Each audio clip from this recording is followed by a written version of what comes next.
Bonjour, je ne sais pas si ça vous est arrivé, surtout particulièrement quand on commence à s'intéresser un petit peu à l'alimentation.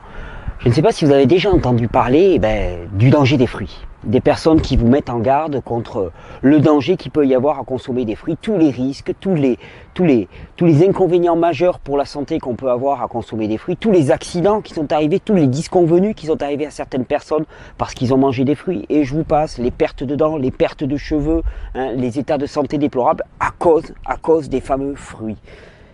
Alors quand j'entends ça, ça me fait toujours doucement sourire. Parce que premièrement, quand on me dit fruits, je ne sais pas ce que c'est. Regardez là, je me suis fait une petite sélection. Ça, c'est un fruit. Ça, c'est un fruit. Ça, c'est un fruit. Ça, même ça, c'est un fruit. Et puis ça, c'est belle noix de pécan. Mais ça aussi, c'est un fruit. C'est pour ça que quand on me parle de fruits, déjà je dis, bon, de quel fruit voulez-vous me parler, parce que faire une classe en disant les fruits sont dangereux, c'est comme faire de toute forme de généralité, ça ne marche pas. Ça ne marche absolument pas. Ensuite, moi, quand on me dit les fruits sont dangereux, les fruits peuvent causer des problèmes de santé, tout de suite, il y a un truc qui se met en marche en moi, qui me dit, attends, voyons, réfléchissons. Ok, on va dire que l'essentiel de l'humanité moderne méconnaît totalement les fruits, ne se nourrit absolument pas de fruits. Nous sommes une civilisation qui a massivement opté pour les céréales en particulier, pour son apport de carbone, pour son apport de glucides, de sucre et de carbone. Nous sommes une espèce qui a choisi massivement les céréales et ça depuis longtemps. Ok, les fruits peuvent rendre de mauvaise santé, excuse-moi, mais quand je regarde autour de moi là, quand je vois le système de santé tel qu'il est développé, quand je vois les maladies de civilisation, quand je vois l'état déplorable de santé globale des populations, quand je vois l'obésité qui va galopante, mais ça c'est pas le résultat des fruits, puisque nous n'avons absolument pas opté pour ces produits-là, c'est le résultat de toute l'alimentation moderne. Donc moi, quand on me dit oui, les fruits peuvent causer des problèmes de santé, je dis ok, mais en l'occurrence, personne n'a essayé. Donc, parlons de ce qu'on connaît, c'est que l'alimentation moderne, particulièrement l'alimentation céréalière, est une véritable catastrophe sur le plan de la santé. Les amidons, les sucres complexes sont une véritable catastrophe sur le plan de la santé et j'ai développé donc de multiples vidéos là-dessus. Alors on me dit oui, mais les fruits, ça peut causer ceci, cela. Encore une dernière fois, j'avais envie de faire un point pratique là-dessus. Je me souviens de ce livre du docteur Paul Carton, grand hygiéniste, qui a écrit un livre qui s'appelle hygiène naturelle, manuel d'hygiène naturelle, je me souviens plus exactement du nom, mais un très grand hygiéniste, un médecin-chef à l'hôpital de Linnaeus-Brévannes, qui s'occupait beaucoup d'enfants tuberculeux. Et je me souviens de ces phrases dans cet énorme bouquin qui avait été écrit dans les années 30. Je me souviens de cette phrase marquée en gros au début du chapitre sur les fruits. Les fruits sont l'aliment physiologiquement adapté à l'être humain. Et ils sont le seul aliment physiologiquement adapté à l'être humain. Ils sont parfaitement déterminés, designés pour l'être humain. Le fruit est l'aliment par excellence de l'être humain. Il lui apporte du carbone, de l'oxygène en très grande quantité. Il lui apporte aussi des acides aminés en très grande quantité. Il lui apporte l'énergie, il lui apporte les macros et les micronutriments. Le fruit est l'aliment parfait pour l'être humain. Donc, comment peut-on m'expliquer que des fruits qui sont parfaits pour l'être humain puissent causer tellement de difficultés, parce qu'il semblerait, sur certains discours, que les fruits seraient responsables de nombreux maux et de nombreux troubles de santé. Alors je pense que quand on a dit fruits, probablement on n'a rien dit. Parce que des classes de fruits, comme je vous ai montré, il y a les fruits à queue, il y a les fruits amylacés, comme la châtaigne, comme qu'est-ce qu'il y a d'autre, un peu amylacé comme ça. Moi, je pense surtout à la châtaigne. Dans nos contrées, c'est surtout la châtaigne. Il y a les fruits acides, il y a les fruits semi-acides, il y a les fruits doux, il y a les fruits oléagineux, il y a les fruits gras. Donc, quand on a dit fruits, on n'a rien dit, premièrement. Donc, c'est pour ça que ça me paraît toujours fallacieux de faire des grandes classes comme ça. Ensuite, il y a un gros problème avec les fruits actuellement, c'est qu'ils sont rarement cueillis et utilisés à maturité, c'est-à-dire qu'ils n'ont pas leur totum. Or, un fruit qui n'est pas mature, c'est un fruit qui n'a pas encore transformé tous ses acides en produits sucrés. Il y a encore beaucoup d'acidité dans le fruit. Regardez, par exemple, je voulais vous montrer ça. Regardez, souvent, je vois sur des étals des kiwis. Des kiwis qui viennent d'être récoltés relativement, qui sont tout lisses, durs, extrêmement durs. Ça, c'est un kiwi, je vous le montre comme ça. Ça, c'est un kiwi qui est consommable maintenant, c'est-à-dire qu'il est mou, il est fripé. C'est un kiwi pour arriver à ce stade-là, a été cueilli réellement à maturité. C'est-à-dire qu'on l'a cueilli à maturité physiologique et ensuite on a pu le laisser en cagette pendant 2-3 mois d'hiver, pendant lequel, eh bien, finalement, ces acides organiques se sont transformés et dans lequel il a développé la totalité de son contenu minéral. Ce fruit-là,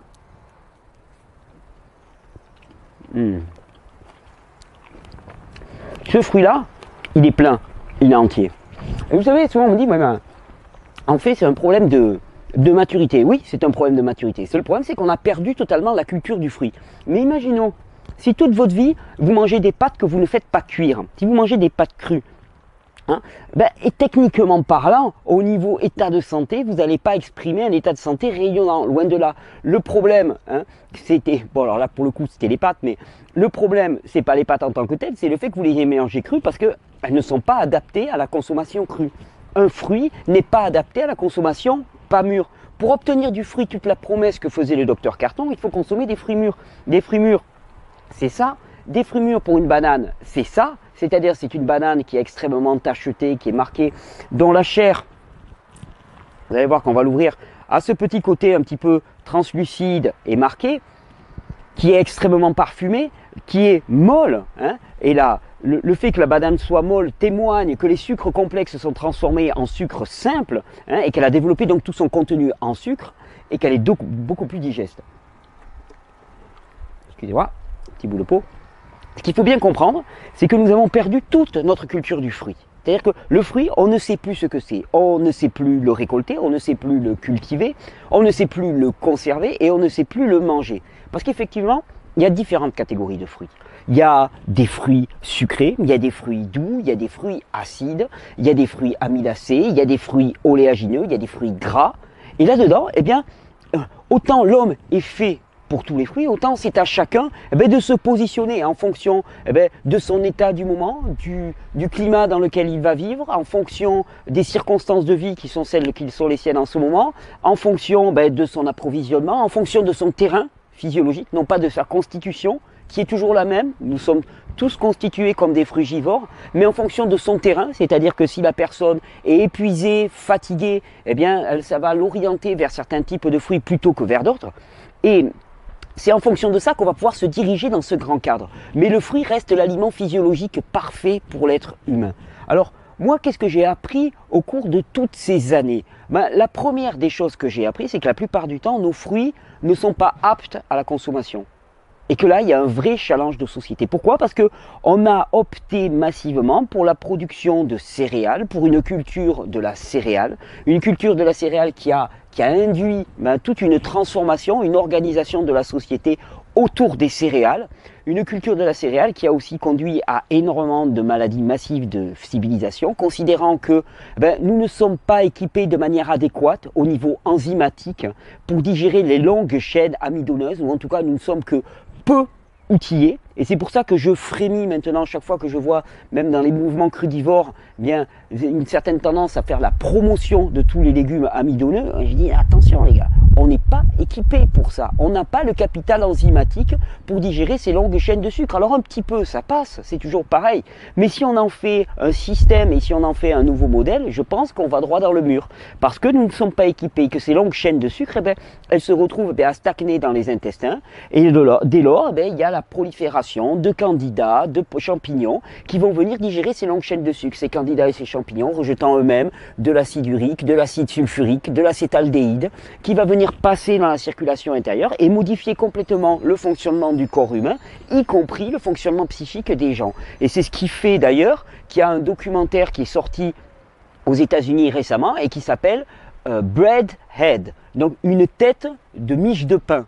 Tête en miche de pain. Pourquoi? Parce que ce documentaire montre parfaitement comment finalement nos choix alimentaires, particulièrement de nous orienter massivement vers des céréales, en particulier le choix massif de céréales à gluten, a amené à des modifications de notre fonctionnement psychique notoire qui se traduisent même dans la structuration réelle de nos sociétés et de nos modes de vie. Donc premièrement, j'ai oublié. Premièrement, j'ai oublié mon fil. Ah, ça arrive ça. J'ai trop mangé de pain. Ah, je sais plus où j'en étais. Bon, on va reprendre. Ouais, on en a été à la maturité des fruits, je crois. Alors là, en 4 ans, ça m'est jamais arrivé. Ok, bon, alors en tout cas, on a fait le choix des céréales. Ça, c'est certain. Ah voilà, on ne connaît pas la maturation des fruits. Ça y est, je suis retombé. On ne connaît pas la maturation des fruits. Donc, on ne connaît pas la maturation des fruits parce qu'on a oublié toute cette culture. Et le véritable challenge, c'est actuellement, c'est de retrouver cette culture du fruit. Donc, premièrement, on ne peut pas parler des méfaits ou des bienfaits des fruits si on n'est pas attentif déjà à ce que la consommation de fruits, donc l'expérience de consommation des fruits, soit faite avec des fruits qui sont correctement à maturité. C'est un vrai challenge. Et c'est pour ça que la priorité des priorités actuellement, eh bien, c'est de replanter des vergers, des arbres fruitiers qui sont l'évidence de la promesse pour l'homme d'un futur qui soit un futur d'abondance. Donc, premièrement, il y a ça. Deuxièmement, eh bien, connaître les adaptations physiologiques en fonction du terrain et en fonction des fruits. Par exemple, on sait très bien que des fruits comme cette merveilleuse mandarine, parfaitement parfumée, ou le kiwi, sont des fruits qui sont dits acides. Alors, ça ne veut pas dire qu'ils vont être acidifiants pour l'organisme, ça veut dire qu'ils vont être acides au goût. Et ils contiennent donc une grande quantité de ce qu'on appelle des acides faibles. Ces acides faibles, accompagnés de minéraux, sont les parfaits nettoyeurs du corps. Et ils sont extrêmement nettoyeurs. C'est-à-dire qu'ils vont venir cibler littéralement tous les dépôts que nous pouvons avoir à l'intérieur du corps. Ils vont venir détruire les amas graisseux. Ils vont venir transformer ces amas graisseux de manière à ce que nous puissions les libérer. Sauf que qu'est-ce qui se passe? Dans ces amas graisseux, nous avons souvent énormément de toxines liposolubles qui sont stockées en attendant que le corps puisse s'en occuper. Si on commence à manger massivement des fruits acides, qu'est-ce qui va se passer? Il va y avoir un relargage dans l'organisme de tous ces produits toxiques qui étaient stockés en attendant de pouvoir être traités.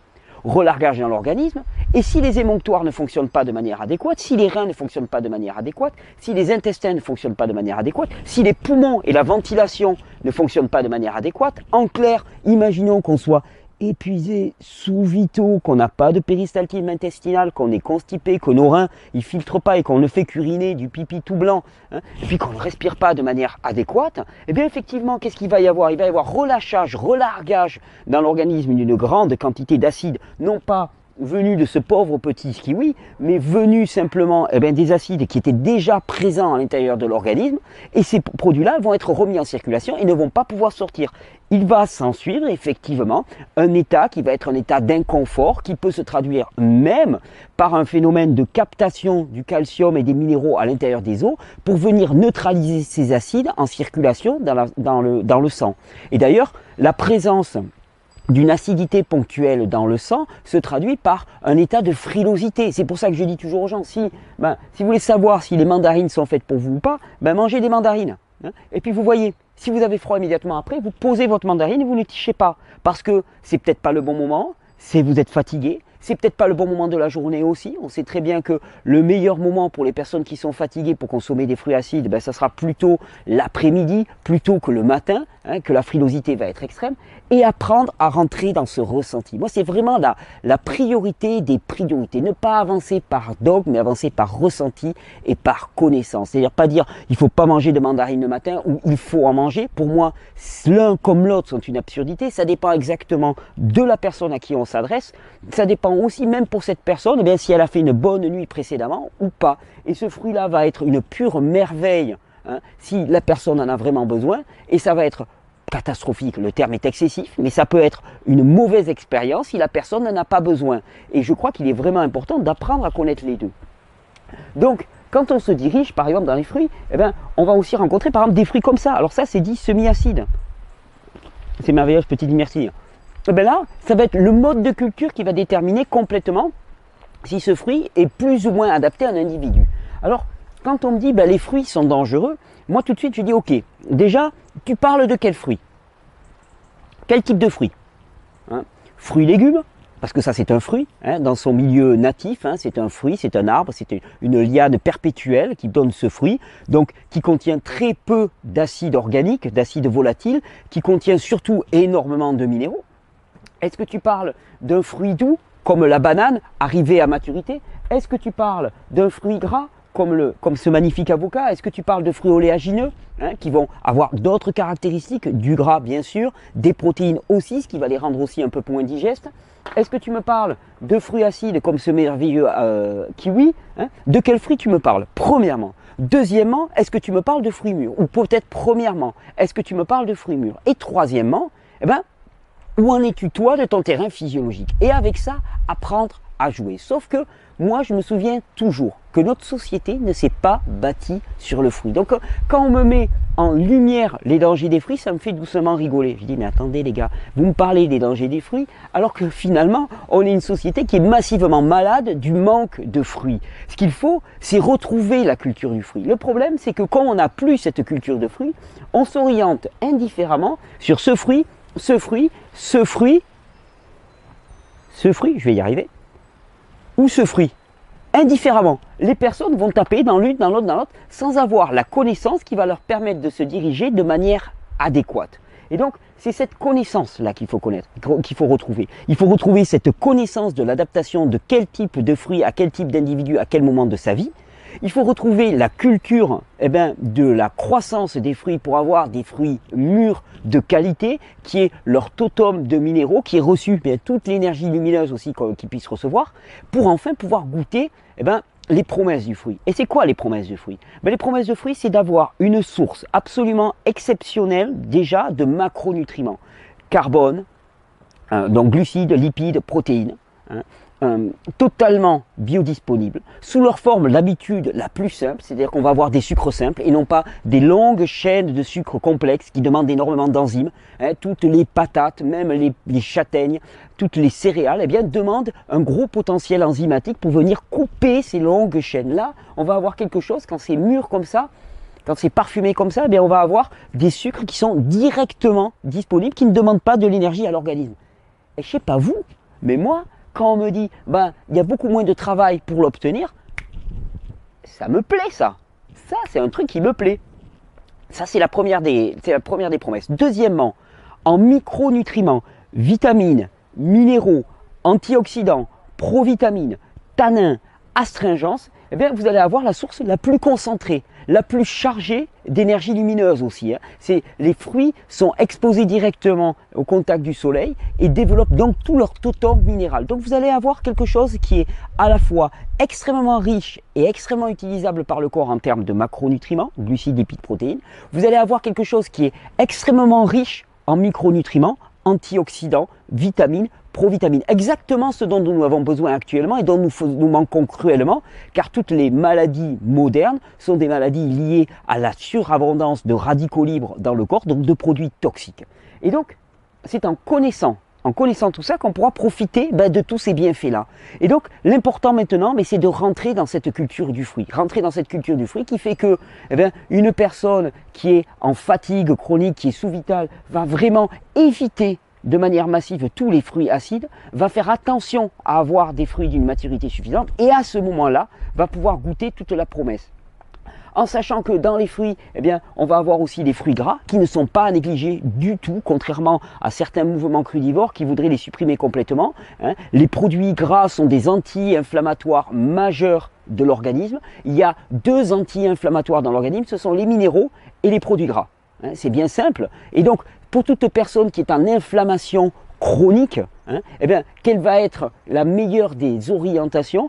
Ça va être de s'orienter massivement vers les minéraux et vers les produits gras. Minéraux en surabondance dans des fruits mûrs et doux, produits gras en surabondance dans des fruits gras. C'est aussi simple que ça. Les minéraux, on va les trouver aussi massivement dans les feuilles et dans les légumes, mais en ce qui concerne les fruits, on va avoir une réponse directe à l'état inflammatoire global des gens. Donc, que ce soit un problème articulaire, que ce soit une inflammation au niveau plus profond, que ce soit un état de fibromyalgie dans lequel finalement il y a toutes les parties du corps qui sont douloureuses, le fruit apporte la réponse, à condition de savoir comment l'utiliser. Alors, le danger des fruits, pour moi, c'est encore un un faux problème, c'est encore une malversation. Et des études sur les dangers des fruits, des témoignages sur les dangers des fruits, vous en verrez sortir. Et pour la bonne et simple raison que nous avons une science actuellement qui est une science totalement manipulée et orientée. C'est comme ça qu'on nous fait croire que le fructose est dangereux pour la santé, en ayant fait des tas d'études à partir de sirop de maïs concentré en tant que fructose. Donc c'est une malversation intellectuelle totale. C'est une malversation d'ailleurs que les chercheurs qui ont rédigé ces articles connaissent parfaitement. Je doute qu'ils soient stupides. Ils savent très bien qu'ils sont en train de manipuler. Ça, c'est une des tendances du monde actuel. Des chercheurs honnêtes et intègres, il y en a, mais ils sont rares. Ils sont de plus en plus rares. Et chaque fois qu'il y a un chercheur honnête et intègre qui commence à faire un travail, il y en a 10, il y en a 15, il y en a 100 qui sont payés, orientés par l'industrie, par les lobbies alimentaires et par l'idéologie ambiante pour produire des contre-études dans lesquelles on a changé tel ou tel petit paramètre pour arriver à jeter le discrédit sur le travail de cette personne. C'est pour ça que souvent on me demande d'échafauder mes vidéos sur un nombre de références scientifiques et je dis non, mon référence scientifique ne m'apporte pas grand chose pour la bonne et simple raison que la plupart sont complètement orientées, sont de la malversation pure et dure. La première des justifications, c'est l'expérience. C'est-à-dire que c'est pour ça que je dis toujours à quelqu'un, mais écoute, rajoute des fruits dans ton alimentation, rajoute des fruits mûrs, rajoute des fruits adaptés à ton état physiologique et tu vas voir, au-delà de telle étude a dit ou telle étude a dit, tu vas voir l'état d'énergie que tu vas développer, tu vas voir le bien-être qui va se développer en toi et là, tu pourras savoir. Après, tu pourras aller voir tes études si tu veux et tu pourras les critiquer et les voir en regard parce que sinon, la première étude qui va être négative sur le fructose, elle va te balayer. Alors que si tu as fait ton expérience, tu te sens super bien, puis là, tu lis une étude qui te dit ouais, le fructose, c'est le truc le plus dangereux possible pour la glycémie, pour la santé. Toi, tu étais diabétique, tu avais des problèmes de glycémie en permanence, tu t'es mis à manger des fruits, tu n'as plus de problème. Tu lis cette étude, tu te dis, il y a comme un blême. Et là, tu vas aller avec un esprit critique, regarder où est-ce que cette étude, où est-ce que le bas blesse, où est-ce que cette étude a été orientée, transformée. Et c'est pour ça que je me base toujours, moi, d'abord sur l'expérience qui nous ancre une conviction. Et une fois que la conviction elle est établie, alors là, on peut aller appréhender le vaste monde et se confronter au mensonge ambiant qui nous entoure. En attendant, la première des priorités, c'est de retrouver cette culture du fruit. Cette culture du fruit qui va nous permettre de savoir quel type de fruits consommer, qui va nous permettre de savoir comment les cultiver, comment les conserver, comment les choisir et comment découvrir enfin cet état de régénération réelle qui est promis par la consommation de fruits. Parce que le fruit est l'aliment physiologique adapté à l'être humain. C'est celui qui va permettre un fonctionnement adéquat des reins et des intestins, qui va permettre que ça filtre de manière adéquate, qui va permettre que le péristaltisme intestinal, avec ses fibres extrêmement douces, solubles, que ce péristaltisme intestinal se passe de manière adéquate, qui va permettre que les cellules soient alimentées en sucre et en énergie globalement par l'apport de micronutriments. Et pour ça, pour goûter toutes ces promesses, il faut aussi avoir un corps en bonne santé. Et c'est pour ça que l'introduction des fruits peut se faire progressivement et elle se fera d'autant plus progressivement qu'une personne est en faiblesse.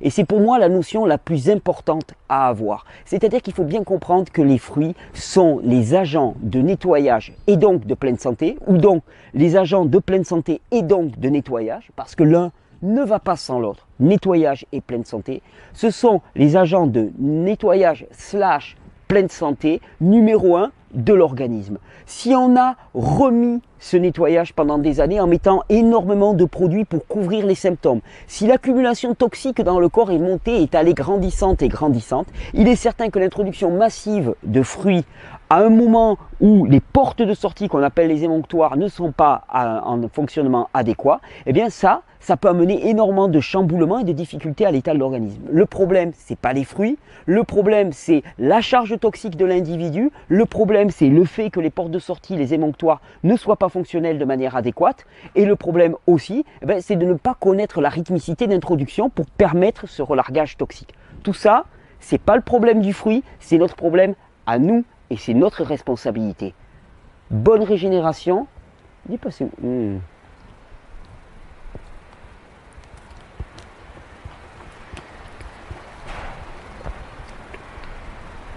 Je le souhaite à chacun ça.